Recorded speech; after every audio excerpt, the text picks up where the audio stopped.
साइमा एक हाउसवाइफ और अच्छी मुस्लिमा थी। रमज़ान स्टार्ट होते ही उसका गोल था, इस दफा मैं रमजान में 3 कुरान मुकम्मल करूंगी, रोजाना 20 रकत तरावी भी अदा करूंगी और अपने अल्लाह को राजी कर लूंगी। स्टार्ट में तो वो बहुत मोटिवेट थी, रोज एक पैरा कंप्लीट पढ़ती थी, तरावी भी टाइम पर अदा करती थी। वो अपने आप को अल्लाह के बहुत करीब महसूस कर रही थी। घर का माहौल भी पुरसुकून रहता था। रमज़ान का दूसरा अशरा स्टार्ट हो चुका था, लेकिन अब साइमा में वो एनर्जी नहीं थी। परा भी आधा पढ़ती थी, तरावे स्किप कर देती। जब वो अपने सर्कल में सुनती, आज मैंने 1 कुरान कंप्लीट कर लिया, आज दूसरा स्टार्ट करूंगी ये सब सुनकर साइमा अपने आप को अल्लाह की नजरों में गिरा हुआ फील करती थी। वो कॉम्प्लेक्स का शिकार हो जाती। सोचती, क्या मुझसे 1 कुरान भी कंप्लीट नहीं हो रहा? क्या मैं अच्छी मुस्लिमा हूँ? क्या अल्लाह मुझसे राजी है? साइमा का सारा दिन काम में, बच्चों की देखभाल में और घर की जिम्मेदारियों में गुजर जाता। वो रात को कोशिश करती, नियत भी करती कि आज तरावे पढ़कर सोना है, मगर जब रात को जाए नमाज पर खड़ी होती तो चक्कर आना स्टार्ट हो जाते। दिन को पारा पढ़ने की कोशिश करती तो बच्चे तंग करते या कभी कभी नींद आ जाती। घर भी सारा बिखरा रहता। वो शदीद स्ट्रेस में थी। या अल्लाह, मेरा रमजान जाया हो रहा है, मुझ में हिम्मत नहीं रही, मैं क्या करूं?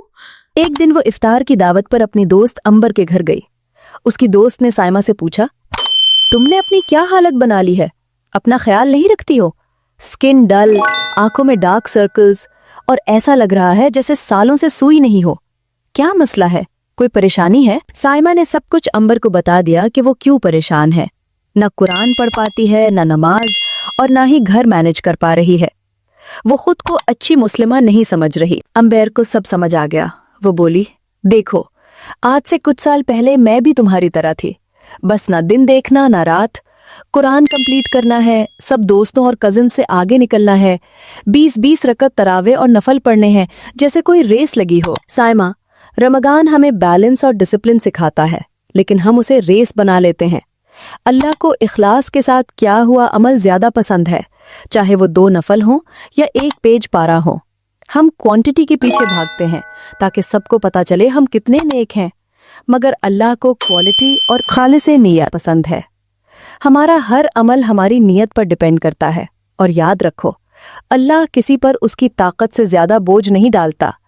ये हम लोगों ने ट्रेंड बना लिया है रेस लगाने का। मैं तुम्हें कुछ टिप्स बताती हूँ जो मैं लास्ट 2 साल से फॉलो कर रही हूँ। तुम भी फॉलो करो और अपने रमजान को बाबरकत और पुरसुकून बना लो। Tip number 1, quality over quantity. सबसे पहले अपने गोल्स अपनी इस्तेदाद के मुताबिक सेट करो। लोगों को देखकर नहीं, इस तरह तुम ओवर स्ट्रेस नहीं होगी। कोई मसला नहीं अगर परा कंप्लीट नहीं हो रहा, सिर्फ 2 रुकू पढ़ लो, मगर साथ थोड़ा तर्जुमा भी देख लो ताकि समझ आए कि क्या पढ़ रही हो। अगर 20 रकत नहीं पढ़ पा रही तो कम पढ़ लो, मगर कोशिश करो खुशू के साथ पढ़ने की। अल्लाह को कंसिस्टेंसी और क्वालिटी पसंद है, इस तरह तुम स्ट्रेस फील नहीं करोगी। टिप नंबर 2, नींद और सेहत को भी इबादत समझो। जब तुम थकी होगी तो इबादत में मजा कैसे आएगा? अपनी नींद का ख्याल रखो। 6 से 7 घंटे की नींद लो। सहरी को स्किप ना करो, इसी से सारा दिन एनर्जी मिलती है। पानी ज्यादा पियो ताकि हाइड्रेटेड रहो और एनर्जी हाई रहे। अपना ख्याल रखना भी इबादत है। Tip number 3, comparison detox. आज से किसी के कुरान कंप्लीशन स्टेटस नहीं देखने।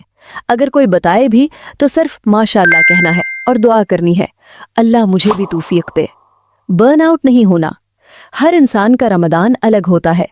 अल्लाह तुम्हारा हिसाब तुम्हारे हालात के मुताबिक करेगा, किसी और के मुताबिक नहीं। टिप नंबर 4, घर की सफाई का स्ट्रेस। कोई भी इंसान परफेक्ट नहीं और ना ही अल्लाह परफेक्शन डिमांड करता है। वो तो हमारी खालिस नियत और इबादत को देखता है। अगर रमजान में घर थोड़ा बिखरा रहे तो कोई बात नहीं, अपनी एनर्जी बचाओ ताकि अल्लाह की इबादत कर सको। ये गिनती के चंद दिन हैं, फिर पूरा साल है घर परफेक्ट करने के लिए। और जब घर का काम करो तो अल्लाह का जिक्र करती रहो, इस तरह वो काम भी इबादत में शामिल हो जाएगा। टिप नंबर 5, दुआ का खास एहतमाम। रमजान में अल्लाह रोज़ादारों की दुआ कबूल करता है। अल्लाह से खूब दुआएं करो, या अल्लाह मुझे इस रमजान को सही खालिस नियत के साथ गुजारने की तौफीक अता फरमा। वो हदीस याद रखो कि जिसने खालिस नियत के साथ रमदान के रोजे रखे अल्लाह उसके पिछले तमाम गुनाह माफ कर देता है। साइमा ने अंबर की बातों पर अमल करना स्टार्ट कर दिया। अब वो किसी रेस में नहीं थी बल्कि अपनी इस्तेदाद के मुताबिक इबादत करती थी, मगर खालिस नियत के साथ।